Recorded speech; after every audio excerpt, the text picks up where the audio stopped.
En Ripley nos movemos con la exactitud de un reloj. Porque para que tu pedido llegue en 24 horas, en cada caja viajamos todos. En Ripley.com.pe cumplimos con nuestro compromiso contigo. Y si te decimos 24 horas, tu pedido llega en 24 horas. Ripley 24 horas. Tiempo real, tiempo Ripley. Seguimos con más aquí en el programa y que mientras que el MINSA anuncia la posible llegada de la cuarta ola de COVID-19 a nuestro país, hay muchas personas que también ya están haciendo sus maletas porque ya no le tienen fe a nuestro país, a nuestro querido Perú. ¿Y qué se puede esperar de nuestra clase política? ¿Qué va a pasar con la designación de la nueva fiscal de la Nación? ¿Quién será el próximo presidente o presidenta del Congreso? Todavía estamos caminando sobre una arena movediza en donde podemos hundirnos todos. ¿Qué tiene que pasar para que no lleguemos a lo que muchos están pensando que vamos a llegar? Al total caos. ¿Cómo estás? Estamos aquí con Alfonso Baella, analista político, con quien vamos a hablar sobre temas de coyuntura. Bienvenido. ¿Qué tal, Karen? Antes que nada, un saludo muy cordial y cariñoso para Chema. Espero que esté como cohete en las próximas horas. Así es. Va a estar aquí en 24 horas, definitivamente. Pero estar contigo, por supuesto, es un también gusto y un placer. Muchas gracias. A tus órdenes. ¿Qué me estás preguntando? Coméntanos un poco acerca de tu percepción en el ámbito político, ¿no? Como decíamos al inicio, hay muchos que ya no le tienen fe a este país y que como están observando todas las denuncias periodísticas, las investigaciones por parte de la Fiscalía, las investigaciones que está haciendo la Comisión de Fiscalización del Congreso, el propio presidente, ya dicen que ni siquiera esperan una respuesta del propio presidente el próximo 27 de junio. ¿Cuál es tu percepción? A ver, yo creo que vamos a tomar por el principio de tu pregunta la respuesta, ¿no?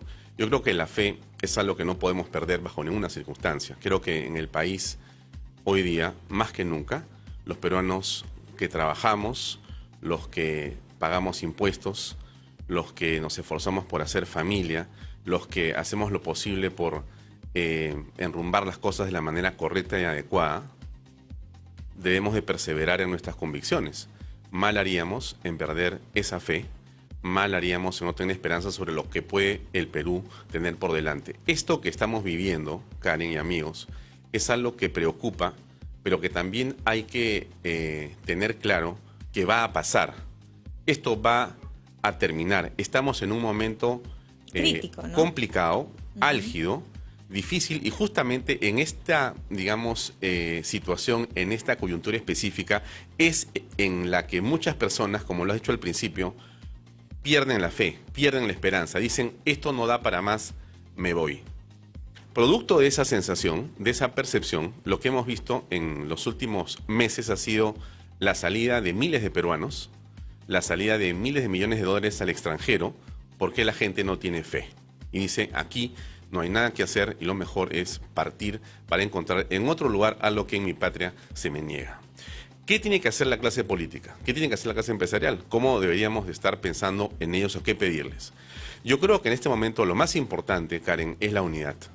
Creo que la unidad en torno a pequeñas cosas, porque no estemos hablando, pensando que lo que vamos a tener por delante son en este momento ideas políticas tan concretas o programas políticos o líneas de trabajo. Pero sí creo que hay conceptos claves frente a los cuales podemos estar de acuerdo. Creo que uno de ellos, por ejemplo, es la honestidad. Creo que es la anticorrupción. Y creo que en eso hay que estar todos en un solo lugar. Creo que tenemos que estar parados todos y más bien alejar a las personas y señalar a quienes están cometiendo actos de corrupción y no permitir que estén cerca del gobierno y del Estado. Creo que es una primera división que me parece importante que habría que hacer. En lugar de estar pensando si es de mi partido o no, mirar dónde están los que pueden trabajar de manera honesta por la patria en el Congreso, en los ministerios, y apuntar a que lideren diferentes sectores de gobierno, ¿no? Y es que cada grupo político en el Congreso vemos que está en búsqueda de sus propios intereses y no vemos unidad. Vemos que se critican, despotrican contra el gobierno, pero todavía no hay votos para que procedan muchas investigaciones o temas importantes en el Congreso. la falta de unidad nos ha traído a esta situación actual. Fíjate, estaba justamente repasando en la mañana algunos titulares de los periódicos y encuentro que existe un temperamento de un grupo reducido, pero que tiene influencia en ciertos medios, para pedir que se vuelva a votar esta acusación que se había enviado ya al archivo de la Subcomisión de Acusaciones Constitucionales, el informe Cavero, ¿no es cierto? Este informe Cavero, que es tan importante, este esfuerzo del congresista y la gente que lo ha acompañado, un informe veraz, un informe valiente en las circunstancias actuales, porque hacer un informe para decir ir en contra de una narrativa que más bien dice falsamente lo contrario, pero que tiene muchos medios, le ha acarreado al congresista Cavero una andanada de golpes y ataques que me parece que son desvirtuados completamente. Y entonces, hace unos minutos lo ha dicho en la entrada del Congreso, que aquí lo que se busca es básicamente, con esta reapertura, es buscar o ocultar a quienes fueron los reales responsables de esas muertes. Quiénes son los cómplices de quienes mataron realmente a Inti y Brian, y quiénes son los beneficiarios políticos de esta manera de haber querido señalar a personas que no tenían nada que ver, como el expresidente Merino o el expresidente de los Consejo de Ministros, Antero Flores Arce. Entonces estamos frente a una situación en la cual hay que agudizar los instintos y la visión política para que la gente no se deje sorprender, que es lo que yo veo que existe también dentro de estas cortinas que se plantean. Efectivamente, el parlamentario de Avanza País sostuvo que las pruebas que se han logrado obtener, dentro de estas pruebas no existe una responsabilidad política del entonces presidente interino, ¿no? Manuel Merino, ni tampoco la de sus ministros, Flores Arauz y Rodríguez. Ahora, hay muchas personas, muchos congresistas que están en contra del archivamiento de esta denuncia. Dicen de que no se han realizado las investigaciones, que no se han logrado obtener todas las pruebas, y vemos que hay ciertas suspicacias o cierto resentimiento o cierta preocupación en el Congreso que no termina por saldarse, por solucionarse, ¿no? Claro, creo que no son muchos congresistas, creo que son pocos congresistas, pero que tienen una buena prensa que los acompaña, la prensa que desinforma, la prensa que más bien está buscando ganar a río revuelto, los mismos que apoyaron a Vizcarra, los mismos que dijeron golpista a Merino cuando había sido una decisión legítima y soberana del Congreso de que asumiera la presidencia de la República. Esos mismos medios ahora le dicen a Cavero que prácticamente es una persona que está haciendo las cosas mal o que tiene algún interés distinto, ¿no? Hoy ya lo dijo bien Cavero en la mañana. Me refiero a él porque creo que es una persona joven y que está recibiendo sobre sí un ataque que creo que tiene como único objetivo la política. Aquí nadie está buscando de quienes lo atacan encontrar a los responsables, sino básicamente liberar más bien a quienes sí han sido los que están políticamente detrás de estas muertes, ¿no? Que todos lamentamos y que todos queremos por el bien del país que se encuentre a sus responsables. Pero yo creo que ahí se produce una situación que la opinión pública, que es finalmente quien tiene que estar también alerta, tiene que dilucidar, no dejarse engañar. Creo que ese es un tema que va a seguramente concitar la atención y el debate público de las próximas horas con intensidad. Y es un tema que tenemos que ver constantemente, ¿no? Porque a veces hay problemáticas más importantes y aparecen cortinas de humo, aparecen comentarios que parecen ser trascendentales cuando en realidad el problema de fondo es otro, totalmente distinto. Karen, el problema de fondo es uno solo y es la continua anuencia o negación del presidente de la República a responder por las acusaciones que hay en torno a él y por la investigación que la Fiscalía sigue, donde según la tesis fiscal, el presidente de la República del Perú, Pedro Castillo, es el cabecilla de una banda criminal que está en el centro del poder en el país. Eso es gravísimo. Y todo lo que pasa en torno a esa acusación es estos fuegos artificiales, que tienen que ver, Karen, también con esos consejos descentralizados de ministros, ¿no es cierto? Que lo que buscan es generar minutos, horas o titulares en los medios, pero que lo que hacen es básicamente ocultar los temas centrales de esas acusaciones fiscales. Y hoy día en un diario aparece una cifra que es muy interesante, 238 promesas que han sido presentadas, esbozadas En 15 y consejos de didas ministros en 15 consejos de ministros, Karen, pero sobre las cuales no existe lo que se llama el accountability, o sea, no existe un registro o una revisión de lo que ha sido en realidad, si ellas se han sido cumplidas o no. Entonces, lo único que uno aprecia aquí es un festival populista de ofertas que buscan crear más cortinas de humo, porque hablan de la irrigación, hablan del hospital, hablan de la carretera, hablan de lo que sea en cada Consejo de Ministros descentralizado, pero en realidad son promesas que se lleva el viento y que ha permitido algo muy importante para el presidente, subir 2 o 3 puntos en la aprobación presidencial en los últimos meses. Bueno, es que son como mítines, ¿no? Pero, porque además no dejan entrar a los interiores del local a personas que estén en contra del gobierno de Pedro Castillo. Y es más, ayer veíamos en los noticieros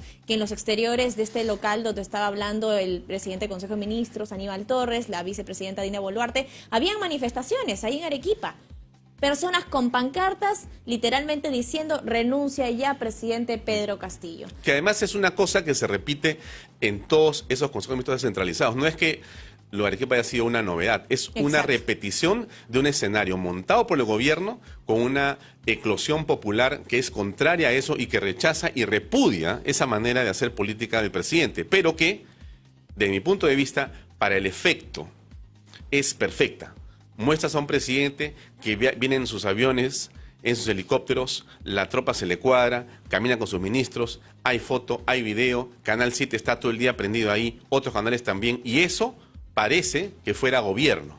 Exacto. Y entonces la imagen ante el público es que la cosa está avanzando, cuando en realidad, como dijo González Izquierdo hace unos minutos en este programa, estamos decreciendo. Estamos la economía está estancados paralizada. en la economía. Y en un país como el nuestro, no crecer es un crimen. Claro. Es un crimen, porque ese no crecimiento frente al crecimiento de las demandas sociales es realmente, creo yo, una especie de curso de choque. Aquí se va a producir una protesta social muy grande contra el presidente de la República muy pronto.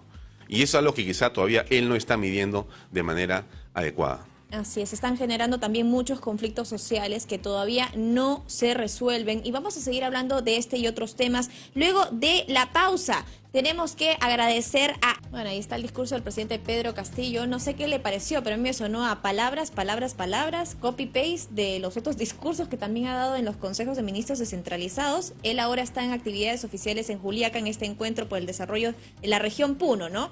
Y habla sobre la problemática, que es el tema del agua. Dice que ya verificaron, que ya están trabajando en una solución y que no se preocupen porque para ellos es un honor ser parte de la solución. ¿Qué le parece el discurso? Bueno, es, digamos, la repetición de un libreto que Castillo viene ejecutando en los últimos meses. Es un presidente claramente demagogo y populista que no tiene ninguna solución en mano y que solo describe los problemas que los peruanos conocemos quizá hace 200 años, por usar la retórica del presidente. Es decir, hace tiempo que los peruanos conocemos desde todo punto de vista los problemas del país. Lo que no tenemos son soluciones. Y lo que no tiene Castillo, no solamente no tiene propuestas, no tiene equipo de gobierno. Porque lo que apreciamos con esta publicación que dice que solamente hay ofrecimientos y no soluciones, es prácticamente eso. No hay una manera que el presidente tiene de acudir a su grupo ministerial para que resuelva alguno de los problemas nacionales. No hay forma, estamos estancados, no existe ni siquiera gasto público. O sea, eso también está paralizado. Por donde tú veas, lo que Castillo tiene es incapacidad al por mayor, ¿no? Y lo rodea este halo de corrupción espantoso que creemos que es lo fundamental por dilucidar, ¿no? Ahí existe, y eso es en el fondo el principal, digamos, motor a estas apariciones presidenciales. Lo que hace aquí Castillo es llenar la agenda de los medios con estas presentaciones que no tienen ninguna trascendencia en ese pueblo al que él dice que va a servir. Ningún efecto. Es solamente una retórica comunicacional que no sirven para nada. Sigue en campaña. Completamente. Y es una pena que se pierda tanto tiempo y que tengamos una situación como la actual en el país, con tantas posibilidades, a pesar de la guerra de Ucrania con Rusia, igual el Perú tiene enormes posibilidades de poder justamente ser un país que se beneficie de alguna manera, por llamarlo de una forma, con esa guerra. Pero no, acá hemos tenido precios de los principales commodities arriba, precios crecientes de los minerales, ingresos extraordinarios que en realidad son dilapidados por un grupo de incapaces. Ahora, ¿cuáles son las intenciones del presidente Pedro Castillo, no? Porque si yo, por ejemplo, me pongo en sus zapatos y veo que no domino ciertas áreas, por último, me rodeo de gente capaz, me aseguro de contratar en los ministerios a personas que destaquen, que hayan hecho grandes cosas en el sector privado, en el sector público, pero vemos nombramientos de cada personaje en los ministerios que realmente es espeluznante, ¿no? Personas que no cuentan con los requisitos mínimos necesarios para ejercer una función de esta envergadura, ¿no? Realmente a mí me llama la atención porque es como que si él mismo estuviera buscando la desgracia o él estuviera buscando que todo le salga mal. Bueno, pero Karen, todos sabemos que cuando una persona llega al gobierno, porque lo hemos visto en países desarrollados o en países inclusive llamados de tercer mundo o en vías de desarrollo, cuando han tenido presidentes con un mínimo de criterio y conocimiento, tienes que tener un objetivo para llegar a la presidencia de la República, una visión de gobierno, un modelo de país, un modelo de sociedad, un modelo de Estado. Y para ese modelo es que tú buscas personas capaces que te ayuden y que seguramente, o mejor dicho, casi siempre, son muy capacitadas y mucho más inteligentes que el presidente de la República o el líder. Ese es un buen líder, ¿no es cierto? El que logra rodearse de gente capaz y logra hacer equipos de gobierno. En el Perú, lamentablemente, con Pedro Castillo no encontramos nada, salvo alguna excepción en el ministerio, en los ministerios. Lo demás son personas que no hablan. O sea, tienes a 2 o 3 ayayeros, que son una especie de piquichones que salen a defender al presidente, entre comillas defenderlo porque lo hunden más, y los demás 18 ministros, ¿no? 19 con el PCM, silentes. Hablan 3, el de defensa, el de cultura que busca ser el premier, el del interior y también. El de comercio exterior creo que también quiere ser primer ministro, y uno más, ¿no? Todos los candidatos a primer ministro y el primer ministro. Y Aníbal Torres, Ya. que parece que fuera nuestro presidente porque tiene más protagonismo que el propio Pedro Castillo. 3 o 4. Los demás quisieran cavar un hueco más hondo y desaparecer. Y solo pasar por caja para cobrar. Así es. Entonces, eso es a lo que nos hemos resumido, ¿no? Ahora, me comentabas en el entretiempo que la gente tiene preocupación por cuál es la salida, porque lo que estamos comentando es lo que, digamos, lo vemos todos los días. Bueno, la salida pasa primero por estar unidos, segundo, por seguir marchando, y déjame decir lo siguiente: si algo no está peor en el país, y si no ha sido exterminada la clase empresarial todavía o la microempresa, ha sido por la oposición. Y eso tenemos que tenerlo claro. Si nosotros renunciamos a los papeles que la prensa independiente tiene, como PBO, como Willax, como Expreso, como Canal B, como otros medios, si renuncias a esa posición de decir estrictamente y denunciar lo que está pasando, si la gente deja de salir en las marchas a la calle, si deja de salir en las redes a pronunciarse en contra del gobierno, vamos a sucumbir. O sea, en realidad, digamos, espacio de la oposición creciente, creo yo, ha sido el gran pararrayos de la incapacidad del presidente Pedro Castillo y sus huestes. Y si eso crece, que es lo que todos estamos seguros que está ocurriendo en este momento, yo por eso tengo mucha fe de que al final de ese túnel hay una luz de esperanza para los peruanos. Y eso es algo muy importante, ¿no? Porque a veces pensamos que desde nuestra posición no podemos generar mayor influencia o mayores cambios que puedan ser trascendentes. Y no, por el contrario, creo que nosotros estamos como ciudadanos en general, no solo los periodistas, tenemos que estar dispuestos a denunciar la corrupción. Tenemos que estar dispuestos a salir a las calles, a marchar, a protestar cuando vemos que algo no se está haciendo de formas correctas, ¿no? Y Karen, un tema importante tiene que ver con el rol que cumplen los medios. Cuando tú estás conduciendo este programa, cuando la gente de PBO está preguntando en la calle, cuando todos estamos trabajando en los medios y la gente está viendo esto, A veces un comentario tuyo, a veces un reportaje o una pregunta de un reportero bien puesta aclara una situación. Y lo que importa es que la gente haga ese trabajo, porque eso es lo que queda aquí, que cada ciudadano que ve estos programas de televisión deduzca, entienda, comprenda y convenza o aclare a su vez a sus entornos. La única forma que tenemos de salir de este problema es si seguimos estando informados. El tema de la información es el empoderamiento que hay que darle a la gente siempre.